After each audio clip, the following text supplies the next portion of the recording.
యేసుక్రీస్తు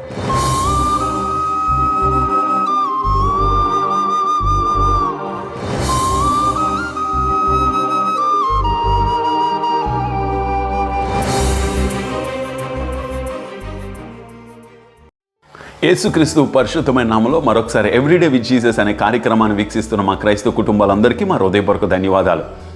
నిర్గమకాండము 2వ అధ్యాయంలో చదువుకుంటూ వెళ్తున్నప్పుడు 1వ అధ్యాయం 2వ అధ్యాయం ఈ 2 అధ్యాయాల్లోని ఒక ప్రాముఖ్యమైన విశిష్టమైన లక్షణాలు కనబడతాయి.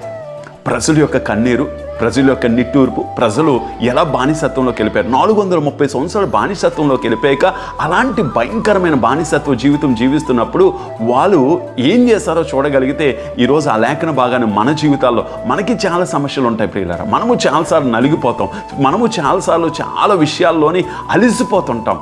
కానీ దేవునికి అసాధ్యమైనది ఏదీ లేదని మర్చిపోకూడదు. ఒకసారి బైబిల్ గ్రంథం ఉన్నట్లయితే నిర్గమకాండము 2వ అధ్యాయము 24, 25 వచనాలు చూడడానికి ఇష్టపడదాం. కాగా దేవుడు వారి మూలుగులను విని అబ్రహాము, ఇషాకు, యాకోబులతో తాను చేసిన నిబంధనను జ్ఞాపకం చేసుకున్నాను. దేవుడు ఇజ్రాయేలును చూచెను, దేవుడు వారి యందు లక్ష్యం ఉంచెను. దేవుడి నామానికి మహిమ కలుగునేగాక. చూడండి, వాళ్ళ మూలుగుల్ని దేవుడు విన్నాడట.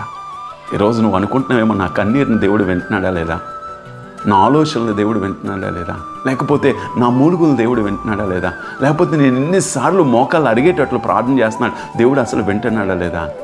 ఈరోజు ఇజ్రాయేల్ యొక్క మూలుగులు విని దేవుడు మోషేని సిద్ధపరిచి వాళ్ళ దగ్గర పంపించాడు. ఈరోజు ఈ యొక్క వాక్యం నీ కొరకే ప్రియులారా. నమ్ము దేవుని యొక్క వాక్యం. అందుకంటాడు కదా, ఏమీ సందేహం లేక నమ్ముట నీ వలనైతే నమ్మవానికి సమస్తము సాధ్యమే. దేవుడు నీ మూలుగులు వింటున్నాడు, దేవుడు నీ కన్నీరు వింటున్నాడు, దేవుడు నీ భక్తిని చూస్తున్నాడు, దేవుడు నీ పరిశుద్ధతను చూస్తున్నాడు, దేవుడు నీ యథార్థతను చూస్తున్నాడు. అందుకంటాడు ఆయన చూచే దేవుడై ఉన్నాడు. ఈరోజు మర్చిపోకు, అక్కడ ఇజ్రాయేల్ యొక్క మూలుగులు విన్నాడు, వారి యందు లక్ష్యం ఉంచాడట.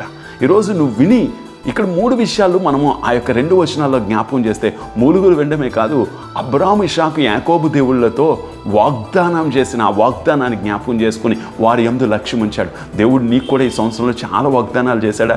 నిన్ను విడువను, ఎడబాయను, లేకపోతే నీ తరపు నుండి యుద్ధం చేస్తాను, నువ్వు నీలో ఉన్నవాడు లోకంలో ఉన్నవానికంటే గొప్పవాడు, ఇలాంటి కొన్ని లక్షల వాగ్దానాలు, ఎన్ని వాగ్దానాలు బైబిల్ మన కొరకు దాచి ఉంచిందో ఈరోజు అవన్నిటిని జ్ఞాపకం చేసుకొని, అవ్వా మా యొక్క ప్రార్థనలు వింటున్నాం, ప్రవ్వా మా యొక్క కన్నీటిని చూస్తున్నావు, తప్పనిసరిగా మాకు కూడా జవాబులు ఇస్తావని నమ్మగలిగితే దేవుడు తప్పనిసరిగా సహాయం చేస్తాడు. కళ్ళు మూసుకుందాం, చిన్న ప్రార్థన చేద్దాం. మా తండ్రి, మా ప్రవ్వా, ఈ మాటలు వింటున్న వారి జీవితాల్లో ఆశీర్వాదకరంగా ఉండేలాగిన సహాయం చేసే.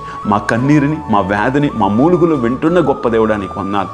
అంతేకాకుండా మాకు ఇచ్చిన వాగ్దానాన్ని నెరవేర్చగలిగే దేవుడానికి వందనాలు. నిజంగా మా యందు లక్ష్యం ఉంచుతున్న యేసయ్యానికి వందనాలు. నీకే మహిమగంతా చెల్లించుకుంటూ యేసుక్రీస్తు సర్వశక్తి కలిగిన నామంలో అడిగి వేడుకొంచున్నాము తండ్రి, ఆమేన్. God bless you. దేవుడు మనందరినీ దీవించును గాక.